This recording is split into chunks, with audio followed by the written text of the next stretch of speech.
So I pulled the condenser fan motor thing right here, and I just wanted to see. Motor's not hot. It came unplugged. The little plug wasn't making a good connection, so it might have been an intermittent problem. That's interesting, huh? I'll have to put some zip ties on that and make that a more permanent strap. This video is brought to you by Sporlan, quality, integrity, and tradition.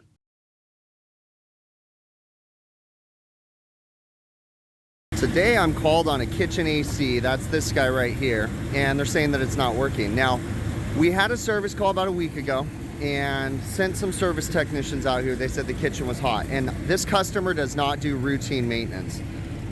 So I sent a couple guys out here to do PM service and just clean the units up, check everything out. And the customer was fine after that, but I knew I still had to come back out, so I left the work order open. So I'm back here today to kind of get my eyes on everything. So first and foremost, this is our kitchen AC. The thermostat settings are all out of whack. It's a mess, okay? Management doesn't have a clue as to what's going on. They just know it's hot. When I got here this morning, all the thermostats were set to off, not in program mode. And I'm like, why are they turned off? And the manager was like, well, because it was cold in here. So I turned all the thermostats off. And it's like, no, that's not how it works. You don't turn them off, you turn them up, right? So this is what we're dealing with. We're having to battle people that don't understand. And it's not the manager's fault. They're not trained properly on how the HVAC system works. And this is a problem with the restaurants right now because they can't, you know, it's all new staff and everything. So anyways, first thing I do is I turn on the exhaust fans. Whenever you're dealing with a kitchen problem, you always check the exhaust fans, okay? So I come over and I can feel all the air moving out of the exhaust fans, but I notice that this one's not moving very much air, right? And the belt is extremely loose, like it's barely even doing anything, okay? So don't just look at the thermostat, don't just look at the AC, look at the building as a system, okay? The building is a complete system, all of it. And if the exhaust isn't working, it's gonna lead to high heat in the kitchen, okay? So first I'm gonna do is I'm gonna go through here and adjust all these belts, make sure they're nice and tight. I got all the belts tightened up, everything's good on those. Now, the AC, I walk up to the unit, and first thing I notice is that it says fresh air cooling, and the discharge air temp is 96 degrees. The discharge air temp is not 96 degrees. Fresh air cooling is a feature that we have to temper the ducts, okay? And if the ductwork temperatures get above a certain threshold, the air conditioning turns on, and if it gets below a certain threshold, the heating turns on, regardless of the demand from the thermostat, okay? Now, this guy shouldn't be saying 96 degrees discharge air temperature. More than likely, we've got a bad discharge air temp sensor, which is right here, okay? So we need to look into that, but for now, what that'll do is the manager was complaining that it was freezing in the kitchen this morning, so she turned off the air conditioner. Well, that's likely because of the fresh air cooling. So what we need to do is power down the unit, and then we're going to, actually not power down the unit, we actually need to go in and disable fresh air heating and cooling until we can get that discharge air temperature replaced. So what we're gonna do is go into setup, test and balance, damper. We're gonna have to go through this set point. Select, let's save that. Supply air set point. Okay, that's for economizing. Now we're gonna go through here. So, is damper closed? We need to go make sure that the damper's closed, and then once we go through the calibration of the damper, then we'll be able to turn the fresh air cooling and heating on and off. So we gotta wait for this guy to close all the way. Once it's closed all the way, then we'll go through the steps. Okay, the damper is closed, so we're gonna go ahead and answer yes. And we gotta wait for it to open now. All right, the damper is completely open now. So at this point, we can go ahead and answer that question, and then it's gonna lead us to the question about fresh air cooling and heating. So we change it to yes. We've got our minimum and maximum damper settings. Blower on high, blower on low. I'm gonna leave those alone. We don't want any ventilation options, and I'm gonna disable fresh air heating and disable fresh air cooling. Okay, so now we've disabled that, okay? Problem solved. Now we need to figure out if there's anything else going on with the unit or if it's just a programming issue. All right, this is odd. So we have an occupied signal. Oh, because someone has R and OCP jumped out. That's not correct. Typically, we want the occupied signal to come from the G terminal. So that way when the thermostat is calling for, yeah, I'm gonna change that over to the G. But we don't have a demand right now. That is odd. We should have an indoor fan running 24/7 right now, and we don't. Well, the indoor fan should run whenever the building is occupied for air balance reasons here. All right, I'm going through the settings right now, and we have some interesting errors in here. Alarm value, economizing when it shouldn't. Okay. Drain pan overflow, 5.7. I believe my technicians that were here when they came, they told me the drain pan was plugged up, so that's an issue. Freeze stat open, alarm 34, this was 5.6. Drain pan, compressor 2 freeze stat, economizing when it shouldn't, so that's interesting. We need to look into that. Okay, so I don't think I need to go too much further than those errors right there. I'm gonna go ahead and clear the alarm history. I don't really care too much more, and we're gonna go ahead and proceed. So we need to look into why it was economizing when it shouldn't, and then we know about the drain pan issue. Oh, the freeze stats too. My guys did not put a new belt on this unit. I believe they put a new belt on another unit, so freeze stats could have been caused by loose belts. So we need to probe up on these guys to check the pressures to figure out possibly if it's a refrigeration issue causing a freeze stat. But it's interesting because now the blower's on.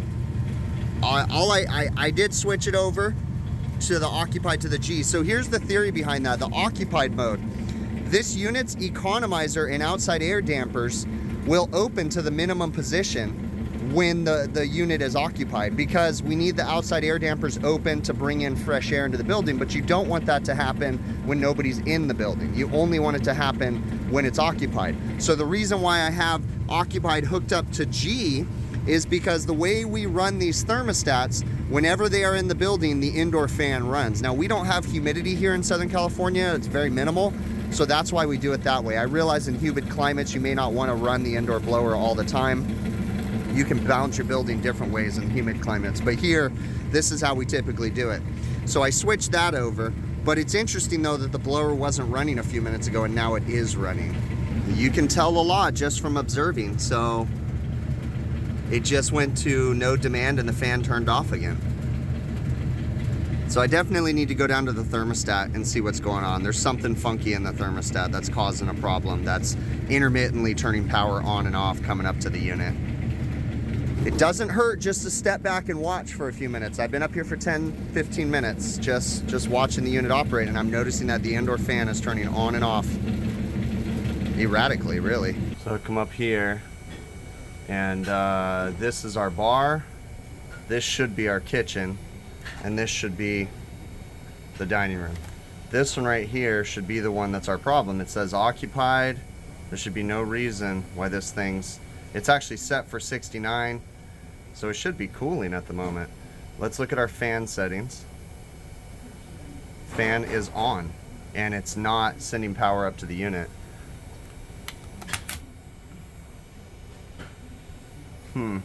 Everything looks good there. I wonder what is going on here. I wonder why this is doing this. Look at the thermostat sensor too. Apparently they decided duct tape would hold it together, so we'll have to fix that. In order to prove that the thermostat, this is the one that I needed, I jumped R to G, and I can feel the fan turn on. I've got a register right above my head. So I know that this is the kitchen AC. There was nothing wrong with the connection on the thermostat. It was on there nice and tight, so that's going to lead me to believe that we have a bad thermostat. So we're going to go ahead and replace the thermostat and put a new zone sensor in and see where that gets us. All right, got a new Honeywell stat installed. Just need to program it, and then we'll go up and see if we get any more of that intermittent issues anymore. And I'm also going to install a new zone sensor. So, all right, we are set up and all probed up. I have the large pipe clamps, the JL3LC, which go from 3/4 all the way up to 4 1/8 inch pipe size. So these are great for large pipe, for heavy industrial, light commercial like I do. They work out in certain situations too. So we're all set up on the JobLink app. We just got to put this unit into test mode. So we're going to go service, test, cool, and go down to 3, select, and all the compressors should start turning on. And we're going to let the system stabilize out and run for a bit, and then we'll test the data and see what it says. So using Fieldpiece and their temperature clamps, you have the regular clamps, okay, and then you have the large ones, okay. They both use the rapid rail technology, so you have to make sure that you clean the pipe. Notice that it's a little shiny right there because it uses that pipe to get its temperature reading, so it has to be clean, okay. These things, you can take them off, and when you open them, they lose connection. You put them back on, and they'll make the connection again.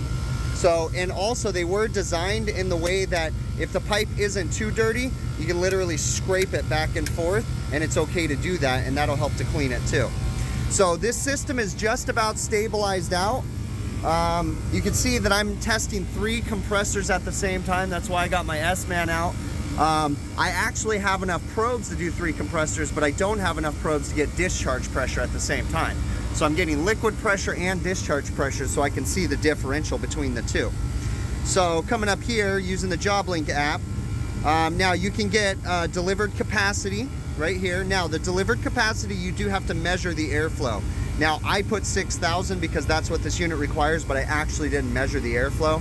I'd say a conservative number would probably be 5,500, would be a safe number to assume.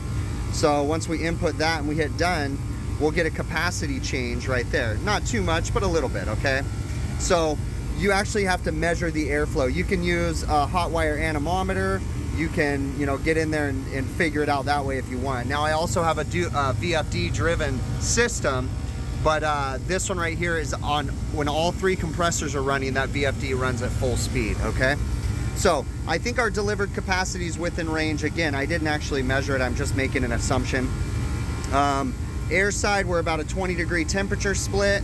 Compressor number 1, we have about 8 degrees superheat, 12 degrees subcooling.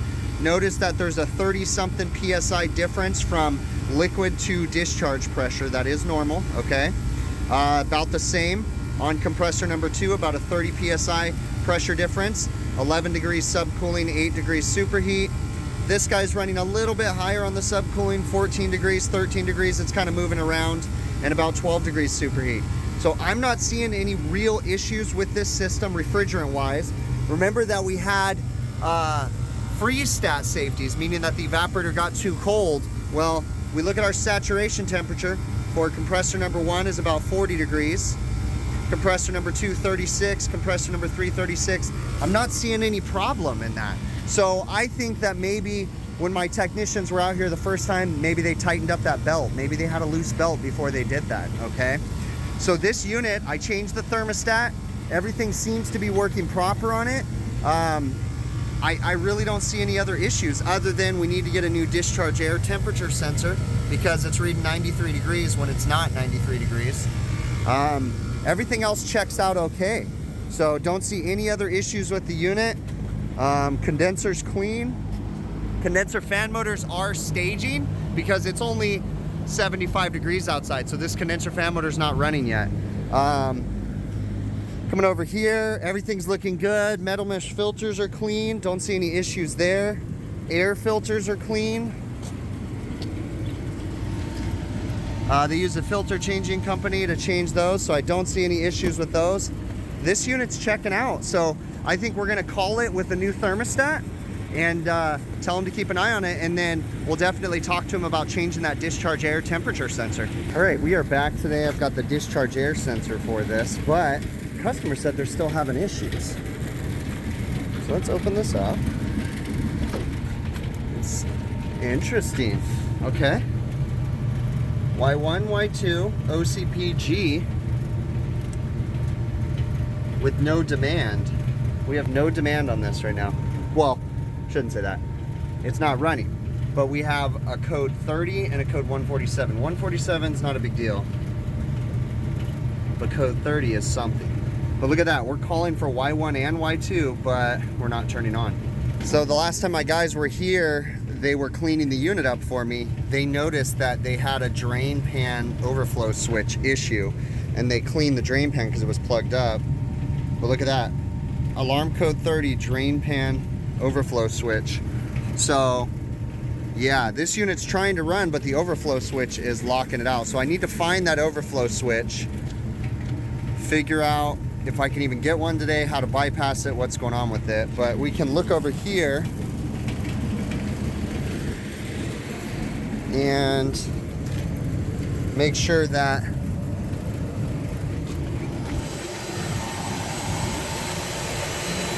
drain pan's dry. I know it's hard for you guys to see that, but yeah, it's bone dry, so we're good there. This is my switch right here, these two wires. So I imagine we either make or break a circuit here, so we could probably bypass it by jumping these two out possibly, or removing one of these. It's weird, all of a sudden now we're actually getting an alarm popping up. So, okay, alarming value, drain pan overflow shutdown. So it's shut down on drain pan overflow. So I need to do some research and find out if I need to make or break that circuit. So that's interesting. When I went to go pull the connector apart, it broke off in my hands. So maybe it's just a loose connection. I'm currently running a new discharge air temperature sensor, and look at that, we go off on high pressure on compressor number 3. That's interesting. I wonder if we got a fan motor. What the heck, man? Why now? We check pressures and everything. All right, well, we'll get to that too. So I pulled the condenser fan motor thing right here, and I just wanted to see. Motor's not hot. It came unplugged. The little plug wasn't making a good connection, so it might have been an intermittent problem. That's interesting, huh? I'll have to put some zip ties on that and make that a more permanent strap. All right, I zip tied up that connector so that way this makes a super tight connection. All the condenser fan motors are running. I went ahead and installed a new discharge air temperature sensor. I rerouted it to the other section over there, so this is it right here. Also went through and, because we get an error code 147 on here, right? And 147 is a motorized outside air damper not working properly. I went through and actually changed the configuration because this unit was set up for an outdoor enthalpy sensor for the economizer. I changed that to minimum outside air damper because that's how we operate these buildings, is with minimum outside air. It's like a corporate thing. So we set it up for minimum outside air. I changed the unit so it no longer is an economizer. It literally just opens 20% or 30% dependent on the blower speed. And so that 147 really is irrelevant. I honestly don't even know why I'm getting that code, because in order to set the dampers position, I had to modulate the dampers and they work fine. So maybe it's not getting feedback back to the board or something, but honestly, I'm not going to investigate that problem anymore. So I'm going to watch this unit for a little bit longer. It's really weird how we were getting these intermittent problems, right? Because I was here the other day and I think I saw in the history of the overflow switch, but it wasn't active when I was here. And my company or my guys had just cleared that switch or the drain because it was plugged up. I didn't see anything about high pressure, but I saw freeze stats, and that's why I put my gauges on it and checked everything. Everything looked fine. We had a little bit higher than normal subcooling on the third stage, but at the time I don't think all the condenser fan motors were running. So I really didn't see a need to jump into that any further, just because I didn't see any high pressure codes in the board. But, you know, in true fashion, it ended up being something with the condenser fan motor. Although, I'll have to review the footage. Maybe you guys remember, I thought this fan motor was running. I thought those ones weren't. But regardless, they're all running now. Everything's good. The unit's operational. Discharge air sensors, good. We're just gonna keep an eye on it. I'm gonna watch it for another 20-25 minutes, make sure we don't get any other errors, and start cleaning up my messes.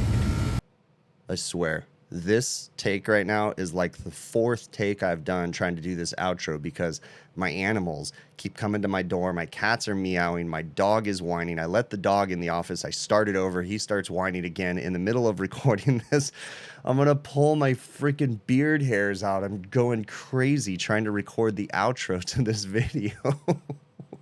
These are some serious first world problems, right? All right, let's get on with the outro, okay? So I want to address the preventative maintenance that I said I sent my technicians out to do. First and foremost, understand that I did not send my guys out to look at the whole building. Now, I know I said, you know, when you're doing equipment, when you're working on kitchen ACs, you want to look at the whole building. Understand something. These videos that I make are for my technicians. The whole point of me starting this YouTube channel initially wasn't supposed to be a public channel. It's just the way that I troubleshoot. And instead of taking my guys with me and paying them to watch and follow me all day long, I make the videos and I just say, hey, watch these when you get a chance. Okay. So, and I realize that there's educational value that comes to other people. Whether you like my troubleshooting, you may get educational value because you're like, I'm never going to do it the way that he does it because it's wrong. Who knows? Okay. But regardless, the whole point is to learn from these videos, whether it be something that I did correct or something that I did incorrect, okay? So with that being said, when I sent my guys out here, I literally sent them out to just clean the ACs. We have a lot of customers that don't do any routine maintenance.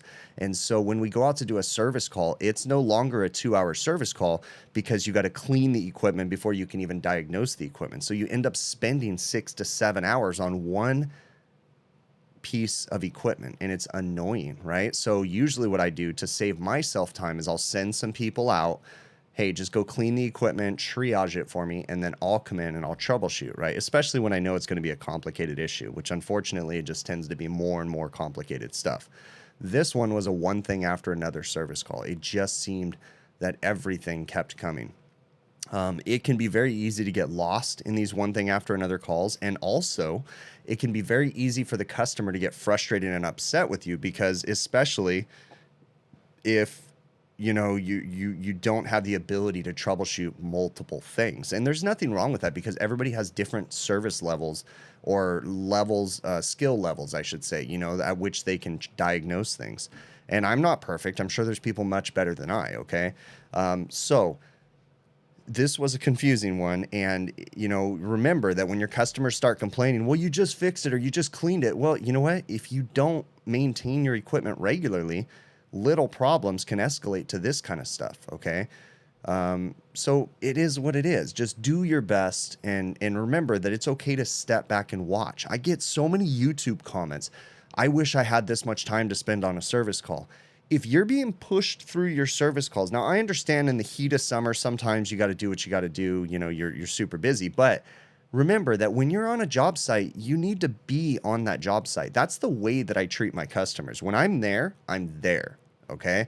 I'm not already thinking of the next call. I'm focusing on this call. Now, I understand that you get super busy and sometimes I'll go through my crazy mode where I just got to put fires out and move on to the next one. When we get big heat waves, sometimes I'm just literally going around resetting high pressure controls, rinsing off condensers, and then coming back later to evaluate all the equipment. Okay. That sometimes has to happen, but I don't think it's acceptable for a company to expect someone to handle 10 service calls, especially on commercial, 10 service calls in a day.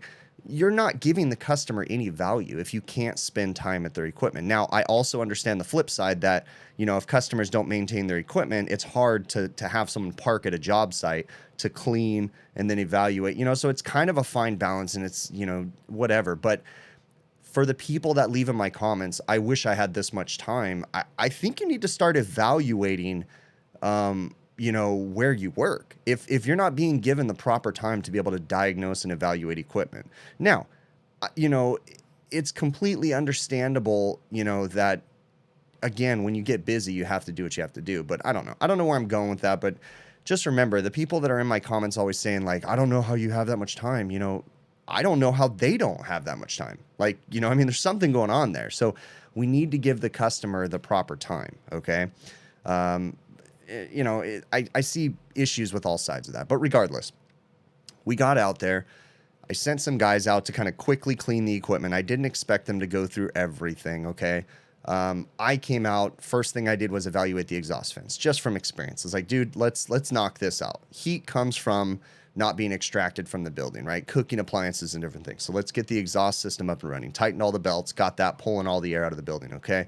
Then I go to the kitchen AC and I start looking at it. I notice that there's intermittent connection problems. I notice that there's a overflow switch problem. I ended up disconnecting the overflow switch completely. That's out of the picture. It's not going to trip. In hindsight, as I'm editing the video, I started realizing, you know what? I probably could have disconnected that overflow switch by changing the unit configuration, just like I did with the economizer. I turned the economizer off, set it for a minimum outside air position. All you got to do is go into the unit setup. And the overflow switch, honestly, probably was in the configuration ID, and I probably didn't have to just unplug it. I probably could have just change the configuration ID for the board so that way it doesn't even recognize the overflow switch. But I didn't do it that way, you know, whatever. There's multiple ways to do things, okay? So overflow switch is out of the picture. It just seemed redundant. Talked to the customer. They were okay with it because they don't do maintenance. So, you know, and the design of the unit doesn't really allow, like, even if the drain pan overflows, the way that Lennox designed this unit for the return air, there's actually a little like 1-inch lip at the bottom of the unit before water goes into that. So it actually just comes out the door before it drops down into the ductwork. So I don't really think we're going to have an issue with that. Again, customer needs to do routine maintenance, right? And they don't, so it is what it is. So overflow switch is out of the picture. The thermostat, went ahead and changed the thermostat because it was intermittently making a connection, right? There's nothing wrong with the connection going between the thermostat and the AC. On the flip side, you guys didn't see it in this video. A couple weeks later, I got another service call for the AC, and they were pissed. They're like, you just spent all this money. Again, you know, they're mad because they're like, you spent all this money fixing this AC and it's broken again. And it's like, well, yeah, if you maintain your damn equipment, we wouldn't run into these weird problems where you have tons of stuff wrong, right? But what ended up being wrong the time that you didn't see in this video was they busted that zone sensor again. The one that had duct tape on it that I replaced, they busted it again. And it was just like, guys, it's because what they store, the pans that they store right there, the cooks just beat the crap out of that thing. So we ended up putting a protective cover over the zone sensor. I tried to move it, but it was a long story. It was difficult to move the zone sensor. But you didn't see that in this because that was a couple weeks after this video. So back to, I changed the thermostat, got that going, but then we started seeing other problems. That's when I saw the overflow switch. Okay, so eliminated the overflow switch. Saw the freeze stats, so that's why I probed up on the system and went through the operations. Didn't see anything wrong with the refrigerant pressures. Compressors all seemed to be fine. Everything seemed to be in line, right? But then I saw the high pressure switch, and it's like, wow, why? And that was the return visit, right? The high pressure switch, went ahead and found that the condenser fan motor had come loose. Interesting, right? So zip tied that up so that way that wouldn't happen again. And in the midst of that too, I changed that discharge air sensor so that way it wouldn't be, you know, going into, or it wouldn't be giving them the false readings with the discharge air sensor. So again, I'm pretty familiar with the Lennox units, so maybe this was a little bit easier for me than it was for other people. I'm sure that there's people that work on train units all day long that could diagnose them much faster than I can. I happen to work on a lot of Lennox units, so I noticed the weird intricacies that they have, and I notice the weird quirks that they have, and you know, I can kind of work my way through them. But it's important when you're doing your troubleshooting just to fall back to the basics. Understand, we're just moving heat. That's all we're doing as HVACR service technicians. We are moving heat from one place to another, okay? If it's too cold in the building, we're moving heat from the outside to the inside. If it's, you know, and vice versa, okay? So we're just moving heat. Well, I guess we're not moving heat from the outside to the inside. We're tempering the air and heating it up, or we're displacing the heat and moving it from the inside to the outside is what we're doing, really. If it's a heat pump, we're moving it from the outside to the inside. But if it's a gas heat like this one, then we're simply just taking the inside air and heating it up. I'm going off on a tangent as I usually do. I know that my brain works a little different than probably I'd expect other people's. I probably screwed up in many ways. There's probably a lot of undiagnosed stuff. But I still appreciate the people that actually watch these videos and make it to the end. It's awesome. Leave me a comment if you did make it to the end. It's really cool to see how many people actually do. You know, thank you. Thank you to everybody. This kind of, you know, gives me something to do. You know, this is kind of my hobby lately. I'm trying to change a few things. I have all kinds of ideas because I am getting a little like bored, I guess I can say, with the consistent same videos all the time. Like, I'm getting a little weird. So I've got some ideas on ways that I can change the channel. I don't really want to change everything, but you know, it's been 5 years, I think so. So November of 2017. So 18, 19, 20, 21. Yeah, we're going on 5 years this November that I've been making these YouTube videos. It's kind of crazy. So I need a little bit of change in there because it's like same bat channel, same bat time every day in my head. You know, sometimes I have to like, oh, I don't want to make another video. Just because the process that I have to go through. But I've been trying to change a few things up, make it kind of fun. If you guys have ideas, I'm always open to feedback. Feel free to send me an email, hvacrvideos@gmail.com. You can leave it in the YouTube comments. Just because you have an idea, though, I'm going to tell you right now, if I don't like the idea, I'm not going to do it, okay? Even if there's an overwhelming amount of people that want me to do it, because I do this channel the way that I want it to, because I don't want it to be something that I'm not having fun with, okay? So it has to be something that I'm interested in, or it just becomes a job, you know? But hopefully someone gets something from this, and I know I'm extremely rambling right now, so I'm going to stop that. If you guys want to support the channel, there's a couple different ways you can do so. You can support the channel via PayPal, Patreon, YouTube channel memberships. Those are monthly commitments that you make, charges your credit card a fixed amount, whatever you choose to do. Sends it to me, they take their cut, sends it to me, and helps me to compensate for some of the time that I spend on this.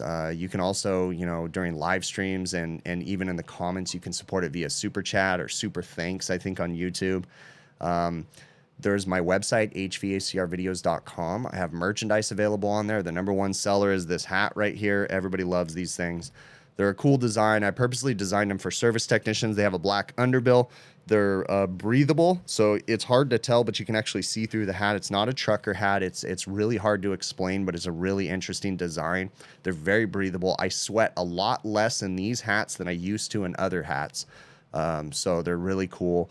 I purposely didn't put my logo on these hats because I didn't want to interfere with anybody's uniform policies. Again, I'm a business owner, so I think about that kind of stuff. So I put the HVACR acronym on there with my color scheme. That way, potentially, people can wear them with their normal uniforms and, you know, again, not violate policies, right? So there's a lot that went into these. So if you're interested, check it out on my website.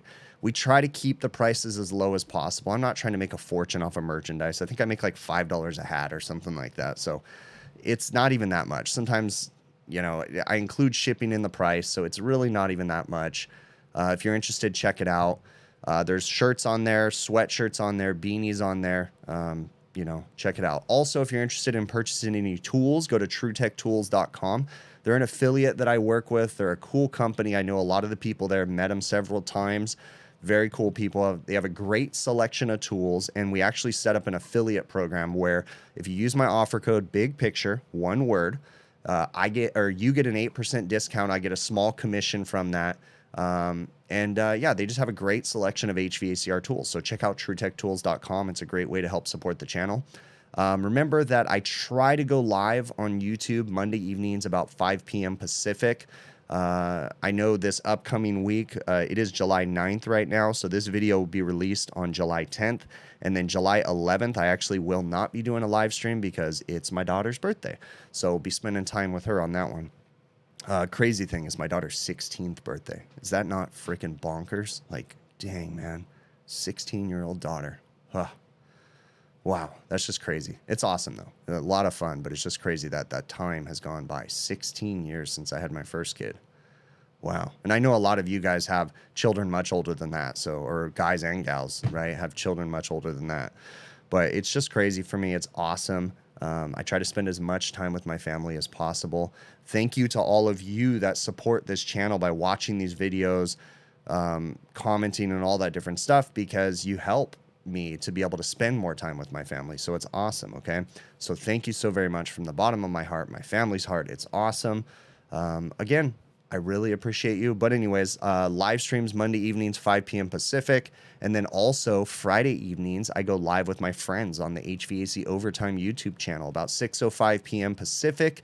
Usually a different style of show, so be cautious. It's a very uncensored show. So if you get your feeling hurt by bad words and weird topics, you probably don't want to go to the show. But if you have an open mind and just want to hang out like a bunch of guys at the bar, come check out the HVAC Overtime Show, Friday evening, 6:05 p.m. Pacific, okay? Again, I really appreciate you all, and we will catch you on the next one, okay?